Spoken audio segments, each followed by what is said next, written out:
Hi, I am M. Yusuf D. Memon. Today I teach you names of the days of the week. प्यारा बारो, अॼु तव्हांखे आऊं हफ़्ते जे ॾींहंनि जा नाला सेखारींदुसि. How many days are there in a week? हफ़्ते में घणा ॾींहं आहिनि? There are 7 days in a week. हफ़्ते में 7 ॾींहं आहिनि. Which are they? उहे कहिड़ा आहिनि?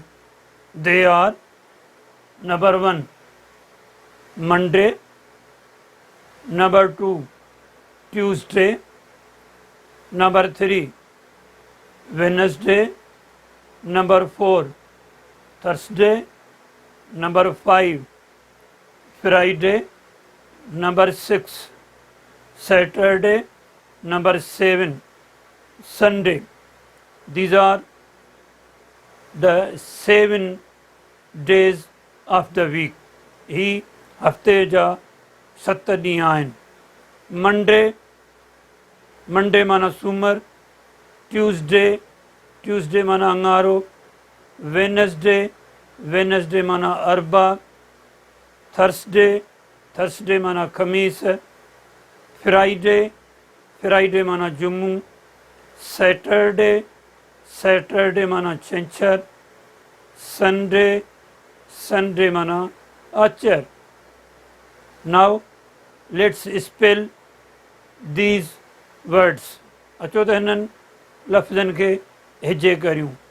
Monday, MONDAY, Monday. Tuesday, TUESDAY, Tuesday. Wednesday, WEDNESDAY,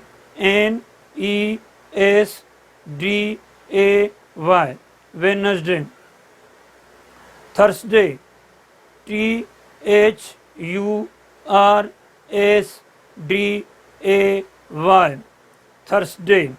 Thursday माना खमीस. Friday,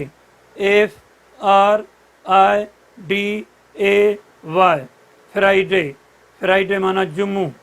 Saturday,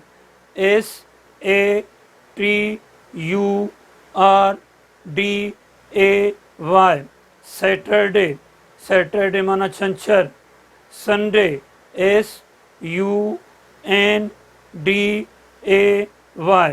SUNDAY, Sunday माना आचर. Days of the week, हफ्ते जा ॾींहं. Days, DAYS, days माना ॾींहं. DAY, day माना ॾींहं. OF माना जा. The, the. Week, WEEK, week माना हफ्तो. Days of the week, हफ्ते जा ॾींहं. हफ्ते में 7 ॾींहं आहिनि. There are 7 days in a week. हफ्ते में 7 ॾींहं आहिनि. उहे ही 7 ई ॾींहं हफ्ते जा आहिनि. इन्हनि जा नाला यादि करियो, इन्हनि जूं स्पेलूं यादि करियो. हाणे तव्हां खे हिकिड़ी एक्सरसाइज़ ॾियां थो. Now I give you exercise. Pen खणो ऐं पन्नू खणो या नोटबुक खणो. Take a pen and a paper. पहिरीं नेम, पंहिंजो नालो लिखो. वरी राइट डाउन यूअर नेम, पंहिंजो नालो लिखो. नाले खां पोइ हेठां डेट माना तारीख़ लिखो. जीअं मिसाल, अॼु आहे 30/4/2023. तव्हां जंहिं ॾींहुं लिखो पिया उन ॾींहं वारी तारीख़ पहिरीं तारीख़ लिखो. उन खां पोइ नंढड़ी लीक ॾेई महीनो लिखो. पोइ वरी नंढड़ी लीक ॾेई साल लिखो. जीअं 30/4/2023. हाणे हिते हेठि ही 7 लीकूं ॾिनियूं पियूं आहिनि, इहे 7 नंबर आहिनि। 7 ई हफ़्ते जे ॾींहंनि जा नाला तव्हां हिन पने ते लिखो। हाणे तव्हांखे वरी ॿी एक्सरसाइज़ ॾियां थो। Write down missing capital letters in each word. हर लफ़्ज़ में missing capital, missing consonant letter लिखो। ही जेके अखर आहिनि, हर ॾींहं में अखरनि जा 2 क़िस्म आहिनि, हिकिड़ो कॉन्सोनेंट, ॿियो वाविल्स। वाविल्स हिन में ॾिनल आहिनि ए, ई, आई, ओ, यू। ए वाविल्स आहिनि। जीअं मंडे में MONDAY, इन में ओ ऐं ए ॿई वाविल्स आहिनि। हे ॾिना पिया आहिनि। तव्हां बाक़ी रहियल कॉन्सोनेंट लेटर्स लिखो। यादि रखो त पहिरियों लेटर कैपिटल लिखिजो, बाक़ी ॿिया सभु small letters.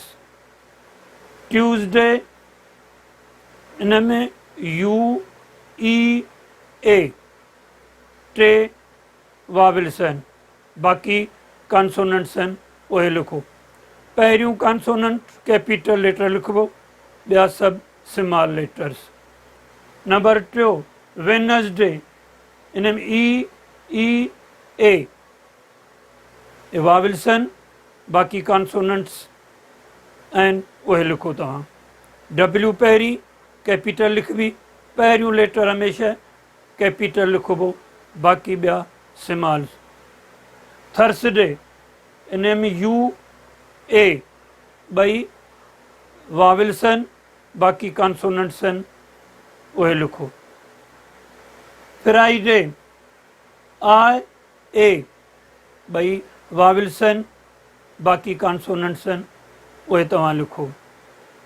Saturday AUA vowels आहिनि, बाक़ी कॉन्सोनेंट्स तव्हां लिखो। संडे UA ॿई वाविल्स आहिनि, बाक़ी कॉन्सोनेंट्स आहिनि, उहे तव्हां लिखो।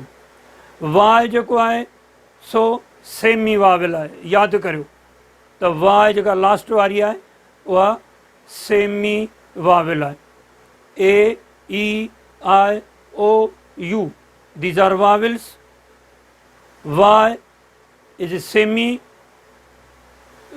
वाविल, बाक़ी ॿिया जेके ABC जा लेटर्स आहिनि उहे सभु कॉन्सोनेंट्स आहिनि। Thank U very much.